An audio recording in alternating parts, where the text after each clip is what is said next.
Did you know that there's more tigers being kept as pets than there are left in the wild? Imagine being in a place where you didn't belong and the only reason that you're there is to be gawked at and paraded around. Exotic animals are being kept as pets all around the country. According to an article published on Association of Zoos and Aquariums on February 19, 2009, which I accessed on November 13, 2020, exotic creatures like chimpanzees, pythons, kikajous, scarlet moscows, and scarlet marsupials have captured the hearts of animal lovers looking for companions. However, what these people don't know is that these animals come with hidden costs and should not be kept as pets at all. Today I'll be discussing the negative effects household captivity has on these animals, the dangerous effects these animals have to us, and the dangers of having these animals that it presents to the ecosystem. I will also talk about what happens to people who own these animals, and I'll also talk about ways to have a pet without worry. Starting, people are not equipped to take care of these animals. Many of these animals have a very intricate diet. An article published 2 years ago on the One Green Planet that I read on November 13, 2020. Many exotic pet owners are not prepared to provide full-grown tigers, lions, bears with 10 pounds of raw meat and primates with the appropriate diet. When the needs of these animals are not met, they often become malnourished, and this leads to them developing illnesses and diseases. These animals also grow confined and don't have the proper amount of space or attention. Oftentimes, when these animals reach full growth, the interest and fascination that comes along with them is gone. This leads the animal becoming depressed and hostile. Following this, many owners give up on the animals. When the owners realize that they no longer can or want to take care of these animals, they try to get rid of them. This leads to them being released in the wild or sent to a shelter where they are euthanized due to the shelter not being able to take care of these kind of animals. Now that I've told you about the harmful effects on the animals, I will next discuss the negative effect owning exotic animals can have on us. Exotic animals are dangerous to the human owners. They can make us sick. Many animals carry zoonotic diseases like monkeypox, salmonella, and herpes B. According to an article that was posted to the Born Free USA website that I accessed on November 14, 2020, 80 to 90% of all marquet monkeys are infected with hepatitis B virus or Salmonella B, a virus that is harmless to monkeys but often fatal to humans. And the CDC estimates that 93,000 salmonella cases caused by exposure to reptiles are reported each year in the United States. They are also likely to physically hurt us. According to an article that was posted to the Born Free USA website that I accessed on November 14, 2020, according to the CDC, 52 people reported being bitten by masqué monkeys between 1990 and 1997. Felines are also extremely dangerous if they were to escape, and strangulations and bites from pet reptiles are consistently reported all around the country. Now that I have discussed the dangers of owning these animals have to us, I will discuss the dangers they have on the ecosystem. Starting, high demand for a specific animal can decrease the population in a certain area.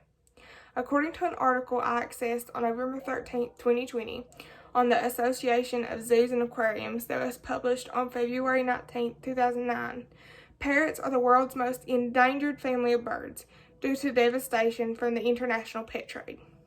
The extinction of a certain population and or entire species would throw off the whole balance of an ecosystem.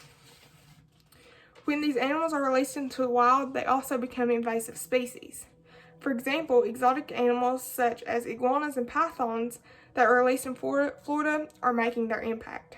In an article that I read on November 13, 2020, that was published on April 14, 2019 to the Spruce Pets website, iguanas are doing a fair amount of damage to the local vegetation, as well as becoming a general nuisance, and Burmese pythons are feeding on local wildlife and becoming a major concern in the Everglades. These exotic animals did not belong to this place, and they were released and thrown off the whole balance of things. Now that I have discussed why exotic animals should not be kept as pets, I'll provide an example what will happen if you do have them as a pet. On August 28th, 1999, in Centralia, Illinois, a 3-year-old boy was strangled to death by his family's pet python. The animal had been in captivity and around this family for most of its life, but the first chance the animal got to escape, it did, and gave in to its primal urges. However, there are also countless instances where chimpanzees turn violent and viciously attack their owners. Many people get these animals thinking, oh, it will never happen to me. But there are too many occurrences for these facts to be ignored. Now that I have given you an example of the dangers of owning an exotic pet, I'll provide you with ways you can still appreciate these animals. If you want this animal because you absolutely love it, a solution to this problem would be to sponsor the animal of your choosing in the wild. There are tons of organizations you can go through where you donate money to symbolically adopt an animal in the wild, and the money goes towards protecting these animals. In an article that I accessed on November 13, 2020, that was published May 15, 2015, on the Life with Dylan website, most symbolically adoptions come with a photograph, adoption certificates, fact sheets, and often send updates to you on your animal. For critically endangered species, you often get quarterly updates on how the species is doing. While you don't physically have the animal, you are a part of the animal's existence. If the reason you're owning this animal is because you want an actual pet, there are thousands of shelters all over the place that have tons of animals that need homes.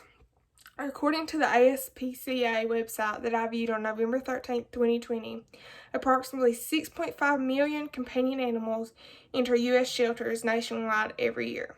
Of those, approximately 3.3 are dogs and 2.3 million are cats. These are all safe and practical animals that are looking for a home. Today I discussed the negative effects household captivity has on the animal itself, how dangerous exotic animals can be to humans, and the dangers they have on the ecosystem. I provide you with an example of what happens to people who own these animals and ways you can still have the joys of a pet. My purpose today was to persuade you to never own an exotic animal. Too many people think it's a good idea to have these animals, but never consider all the damage they can cause when taken out of their natural habitat and placed into at-home captivity. Sometimes things are better left where they were at.